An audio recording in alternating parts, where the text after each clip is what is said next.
So, you've done everything you were supposed to do. You swapped pizza for salads, fries for grilled chicken, and you're all about that avocado life. You're eating healthy, but the number on the scale just will not budge.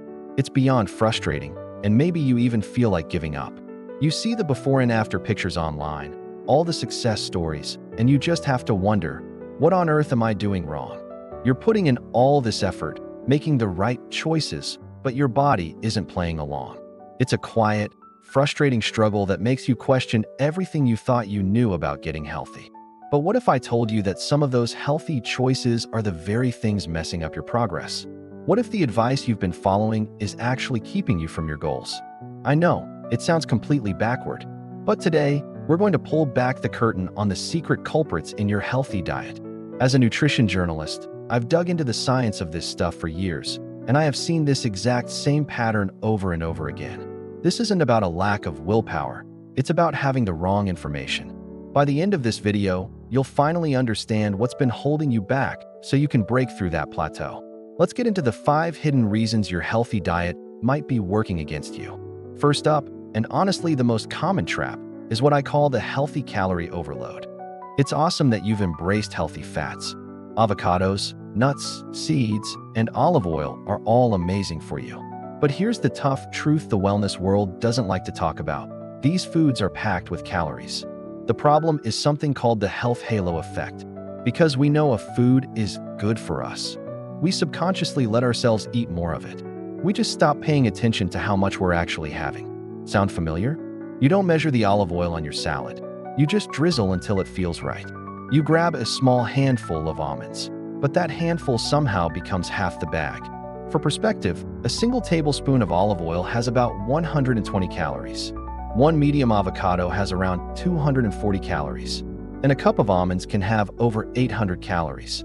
These add up so fast it'll make your head spin. You can easily eat an entire meal's worth of calories in healthy toppings and snacks without even realizing it. This is where the frustration really kicks in.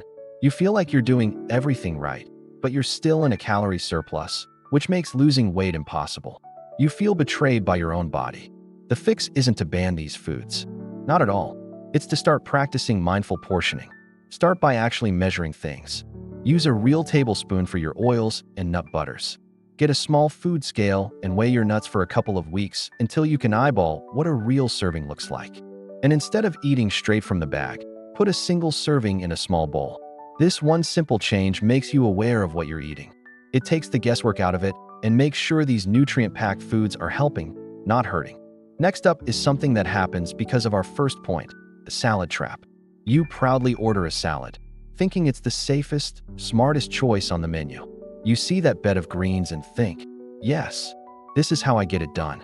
But here's where it all goes wrong.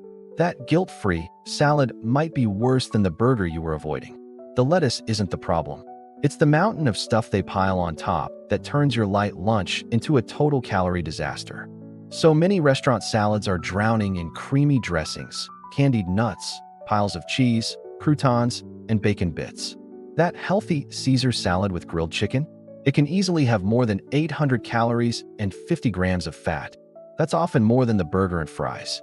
The dressings are usually the worst offenders. Just one serving of ranch can add 150 to 200 calories, mostly from fat and sugar. And you get so frustrated because you thought you were making the healthy choice.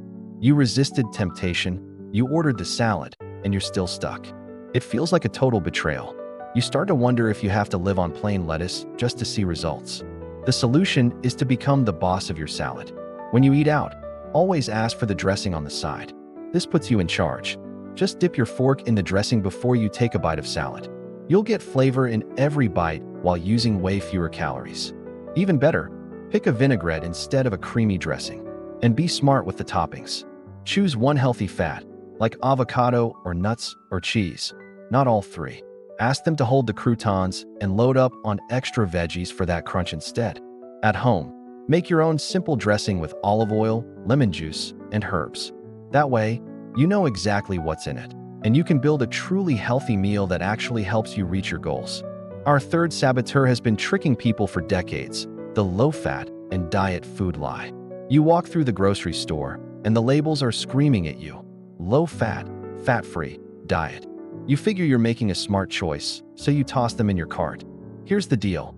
When companies take the fat out of food, they have to put something else in to make it taste good. And that something else is almost always a ton of sugar, salt, and a long list of artificial ingredients.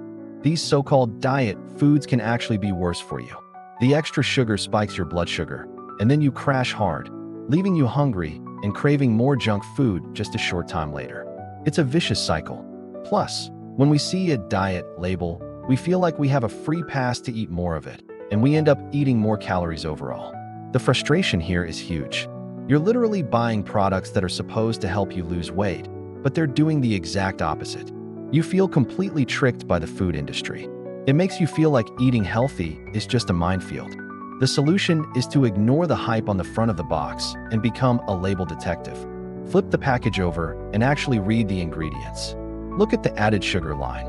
If sugar is one of the first few ingredients, just put it back. Instead of that sugary, low-fat flavored yogurt, buy plain, full-fat Greek yogurt and add your own fresh fruit.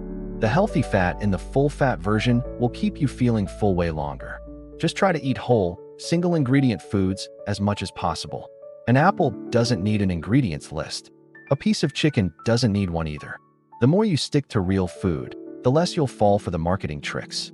If these tips are helping you see things more clearly and you want to get even smarter about navigating the grocery store, I've put together a free guide for you called the Label Reading Cheat Sheet. It shows you exactly what to look for on a nutrition label to spot those hidden sugars and other sneaky ingredients. The link is right down there in the description. It's a super helpful tool that will give you the confidence to make truly healthy choices.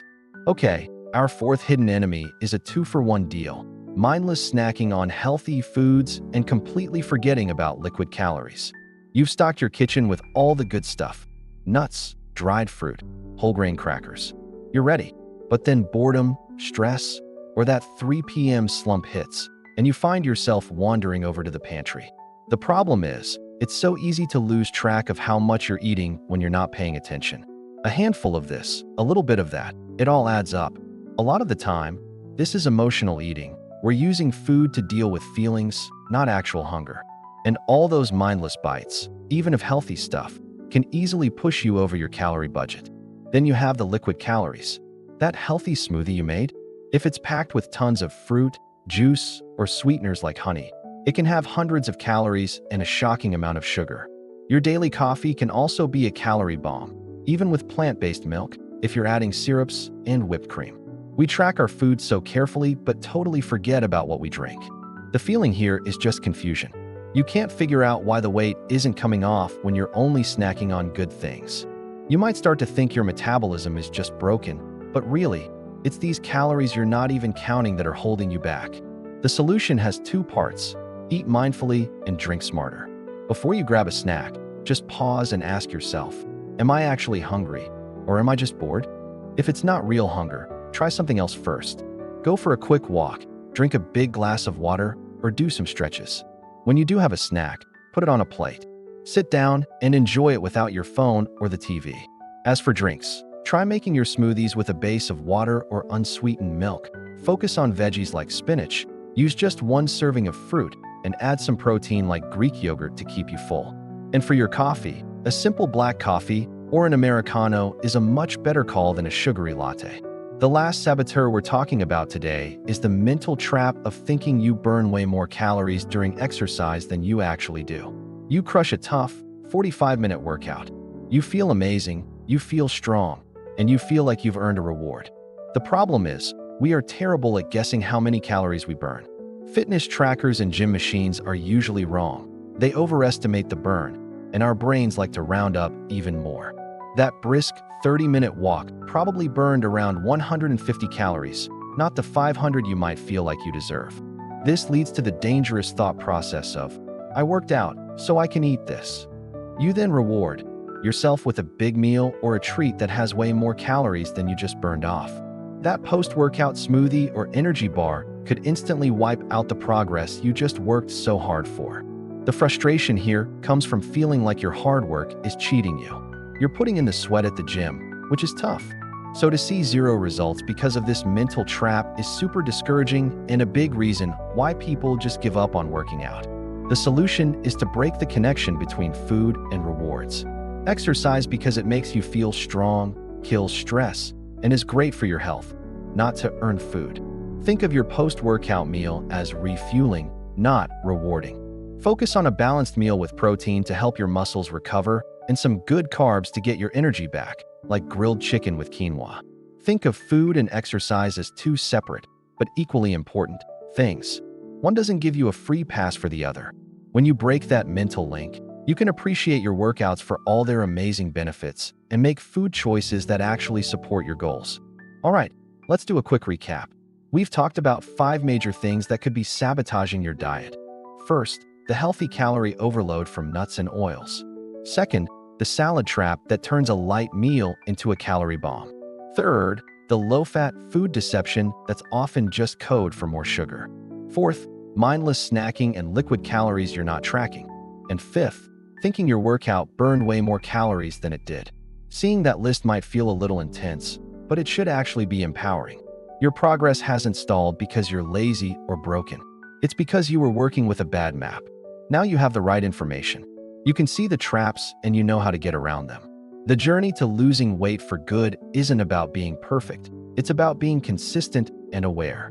Just pick one of these things to focus on this week. Maybe it's measuring your olive oil, or maybe it's ordering dressing on the side. Small, consistent changes are what create huge, lasting results. You absolutely have the power to break through your plateau. You can do this. If this video gave you a light bulb moment, please hit that subscribe button and turn on notifications so you don't miss what's next.